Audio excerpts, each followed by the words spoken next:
कांग्रेस के वरिष्ठ नेता सांसद राहुल गांधी की नागरिकता पर हाई कोर्ट ने बड़ा फैसला दिया है। तो वहीं साल में होली एक जुम्मा 52 बयान देने वाले संभल सीओ अनुज चौधरी की मुश्किलें और बढ़ गई हैं। यूपी डायरी में आज देखिए दो बड़ी खबरें। नमस्कार, मैं हूं रजनीश यादव, आप देख रहे हैं लोकमत हिंदी।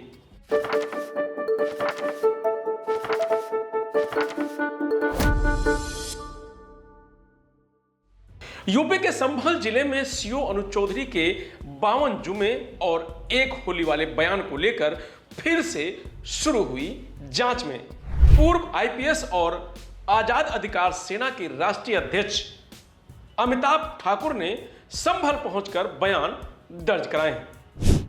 इसमें उन्होंने कहा कि अनुज ने सरकारी सेवा में रहते हुए भड़काऊ पोस्ट डाले और बयान दिए, इसलिए सीओ के खिलाफ कार्रवाई की जानी चाहिए। गौरतलब है कि विवादित बयान मामले में प्रारंभिक जांच में सीओ अनुज चौधरी को एसएसपी की जांच में क्लीन चिट दे दी गई थी। हालांकि शिकायतकर्ता अमिताभ ठाकुर की आपत्ति के बाद शासन ने सीओ अनुज चौधरी के क्लीन चिट रद्द कर फिर से जांच के आदेश दिए हैं। अमिताभ ठाकुर ने मीडिया को बताया कि आपत्ति के बाद दोबारा जांच कराई जा रही है। मुझे 3 दिन में साक्ष्य प्रस्तुत करने को कहा गया था। मैंने 6 बिंदुओं पर आधारित 33 पेज की बयान और 18 दस्तावेज जांच के लिए अफसरों को सौंप दिया है। पूर्व आईपीएस का कहना है कि नियमों का उल्लंघन जानबूझकर किया गया है। दोबारा जांच में मुझे अपना पक्ष रखने का अवसर मिला है। मैं चाहता हूं कि शासनादेश के अनुसार कार्रवाई हो।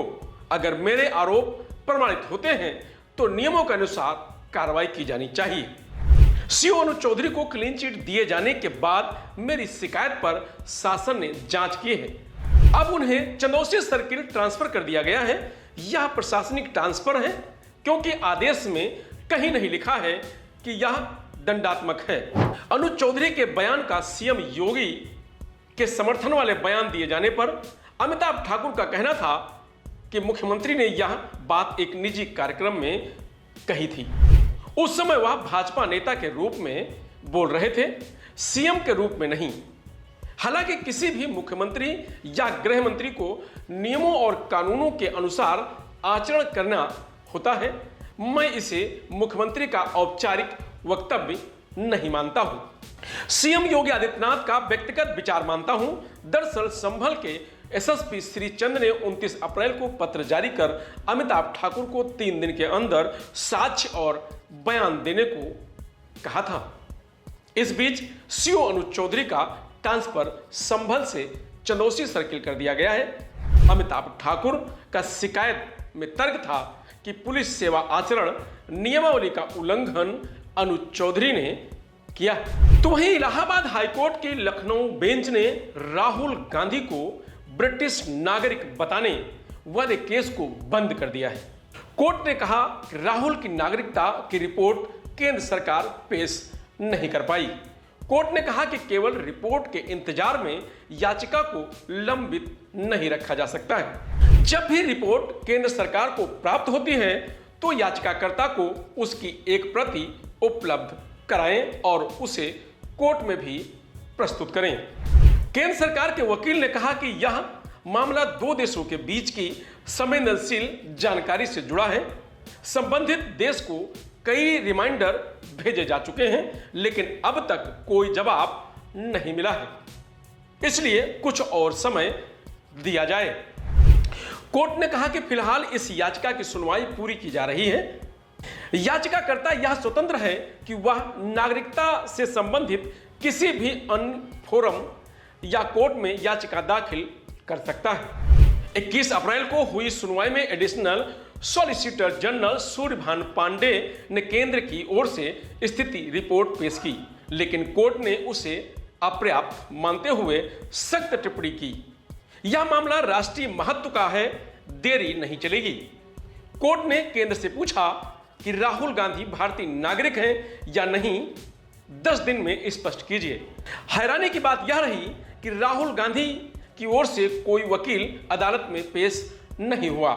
बता दें कि कर्नाटक के रहने वाले विघ्नेश शिशिर ने याचिका दायर कर दावा किया था कि राहुल गांधी ने ब्रिटेन की एक कंपनी में डायरेक्टर रहते हुए खुद को ब्रिटिश नागरिक बताया था। याचिकाकर्ता ने चुनाव आयोग के दिशा निर्देशों का हवाला देते हुए कहा कि दोहरी नागरिकता रखने वाले व्यक्ति चुनाव लड़ने के योग्य नहीं हैं। विघ्नेश शिशिर ने भारतीय नागरिक अधिनियम 1955 की धारा 9(2) के तहत राहुल गांधी की भारतीय नागरिकता रद्द करने की मांग की थी। इससे पहले लखनऊ हाईकोर्ट ने 24 मार्च को इस केस की सुनवाई की थी। जस्टिस AR मसूदी और जस्टिस अजय कुमार श्रीवास्तव की खंडपीठ ने राज्य सरकार को 4 सप्ताह में स्टेटस रिपोर्ट दाखिल करने का निर्देश दिया था। सरकार ने 8 सप्ताह का समय मांगा था। इस पर 21 अप्रैल सुनवाई की तारीख तय हुई थी। 19 दिसंबर 2024 को जस्टिस राजन राय और जस्टिस ओम प्रकाश शुक्ला की बेंच ने additional solicitor general ASG Suryabhan Pandey को केंद्रीय गृह मंत्रालय से जानकारी हासिल करने का निर्देश दिया था। गृह मंत्रालय ने हाईकोर्ट में बताया था कि उन्होंने यूके सरकार को लेटर लिखा है। यूनियन ऑफ इंडिया की ओर से पेश वकील ने कहा समय दिया जाए, पूरे मामले में क्या जांच हो रही है इसकी पूरी रिपोर्ट 8 सप्ताह में तैयार करके पेश करेंगे। फिलहाल यूपी डायरी में आज इतना ही। नमस्कार, आप देखते रहिए लोकमत हिंदी।